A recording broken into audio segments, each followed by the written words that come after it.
We're supposed to be at the airport in 15 minutes. Now, darling, get your butt out of bed. Get in the shower. I know you will do this because you love me. And come pick me up, pick me up, pick me up. Hi there, we're here with Ralph Rucci, who is the guest of honor this evening at the gala for the costume ball. And Ralph, thank you for joining us for a brief moment in your busy day. You're welcome. Can I ask you, what is your influence that you got from Charles James? I talked to Timothy last night, and there's a dress there, particularly the Infanta dress, which immediately reminded me of a bit of your work. So what is your sort of connection to Charles James? Well, when I first got to New York in the 70s, Charles James was still alive. And Halston gave me my first job in New York. I'm sure you will know that Halston was a devotee of Charles James. Yes. Charles James was still alive, and he was living at the Chelsea Hotel. He was being supported by Elsa Peretti, and he would give these lectures, and he would pontificate. He was already mad as hell, but he was brilliant within the madness. And I had already discovered Charles James' work through my study of Balenciaga. It was also Balenciaga who said that he is the only designer. Yeah. Balenciaga said that about Charles James. That's pretty. Remember, he only made 200 garments in his life. Most designers make 200 garments in 2 weeks. When I discovered Charles James, my fascination was about the three-dimensional quality of how he approached daywear, not just the big Infanta ball gowns and the horsehair constructions. Of course, the four-leaf clover dress is a feat, a marvel of aerodynamics and dressmaking. And these were concepts that seduced me. I got inside of dresses the way Tim Long did also, and as a young man I started to experiment, like how did he do this, and I made them myself. And when I started to work on my own, I took the cutting that he did from daywear, the baby coats that he did for Gypsy Rose Lee, and those one-seam coats, and sort of the similarity with Balenciaga, and then the Infanta gowns, and I tried to meld them into part of my search in my own vocabulary. So that's specifically what I first took from Charles James. Also simultaneously, besides the genius of Charles James and being inspired and influenced by that, we also forget two more things. He did a dress in 1939 for E.J. Corvettes, and it was called the taxi dress because it was in black jersey and it was a surplus wrap dress. And his idea was that you could put it on in a taxi cab. It was so modern. It's what legions of designers then created in Jersey, from Claire McCarl and so on and so on. That was influential. But then also the way Balenciaga gave us this concentration of how to work.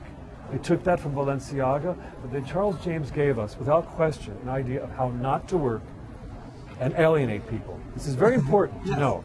We talked about it with Tim yesterday. Yeah, because the man should be a household name, and he is not. And for me,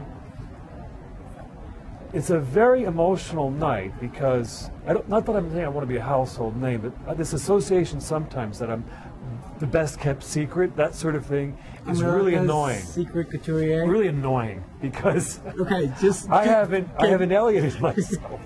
So that sums up the whole activity. Because you are exactly known for what you just said. See? America's best. I was even going to bring it up, so I'm glad I didn't, and you did. America's best, maybe perhaps only couturier in the way that you. But I haven't alienated people. No, you haven't done any of that. See, Charlie would throw people out. But the sort of the best kept secret in that, then it scares some people off, right?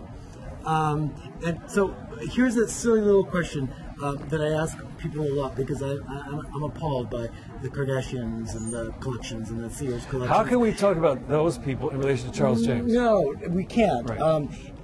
But I'm fascinated by this idea of someone of your stature. Slap me anytime you want. By someone of your stature. And the idea of even perhaps a diffusion line. Is there something about the way that you work, going back to James, Is there some way about the way that you work? And I come here and I look at your seams and I look at your things, and because I'm a minimalist at heart, so I appreciate a seam and a dart put here and there in the correct place. And is there something about the way that you work that is maybe antithetical to producing a diffusion collection under your name, or it's just something you're not interested in? Because a mass collection brings with it mass recognition. Okay, let me answer your question. A, I've done all of this in 30 years without investors, without partners.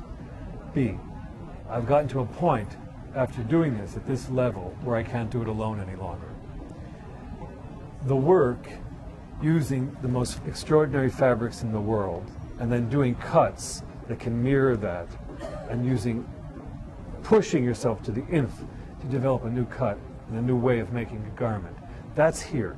But without question, we can do a diffusion collection. And no, I don't feel that I'm above such a thing.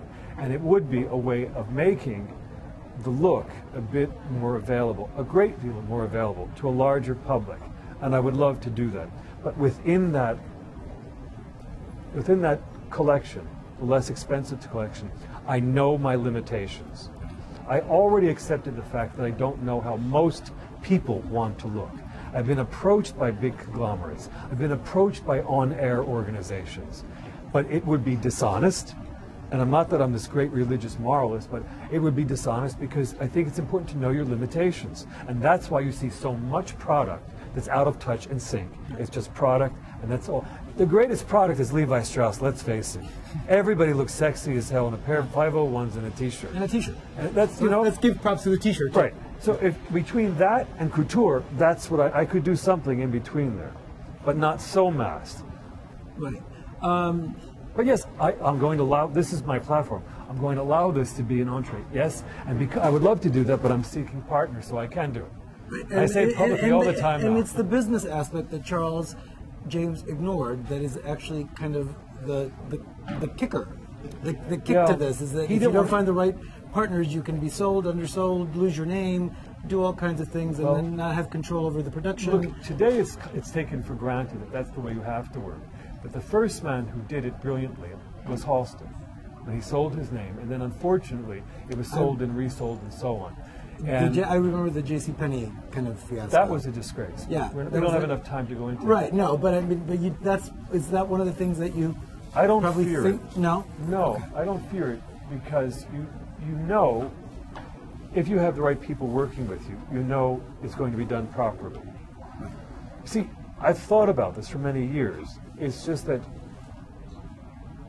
after 2007, when we had that great crash in the economy, I didn't have to be so serious about thinking about it. We were able to support the business in the ready-to-wear, and we would also have a very healthy business in Paris in haute couture.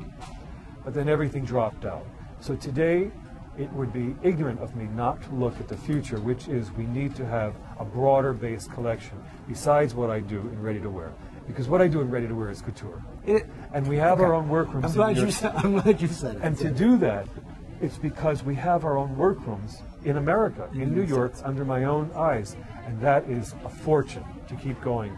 So I think if you would allow me, the biggest forum I have right now is to say, yes, I'm indeed looking for people to help me. Okay, let's make it happen then. All right. Ralph, thank you so much. You're welcome. I won't take up any more of your time. Are you going to be there tonight? I'm going to be there tonight. I'll see you again tonight. My pleasure. And it was a pleasure. I'm in awe of your work. Thank you. Me too. Because my team is so extraordinary. Oh, you're okay. You're all of your work. Yes, not of me. Good. Well, we've come to the end of our 3-day sojourn at the Chicago History Museum for Charles James' Genius Deconstructed exhibit. We are at Neiman Marcus at the moment, where we've just talked to Ralph Rucci, and we are going to continue this evening at the History Museum for the Costume Ball Gala, from which we'll give you more pictures, perhaps a longer interview or more of an interview with Ralph Rucci, and you can see all of that both online at controlledsubstance.com and at NBC5. We're supposed to be at the airport in 15 minutes. Now, darling, get your butt out of bed. Get in the shower.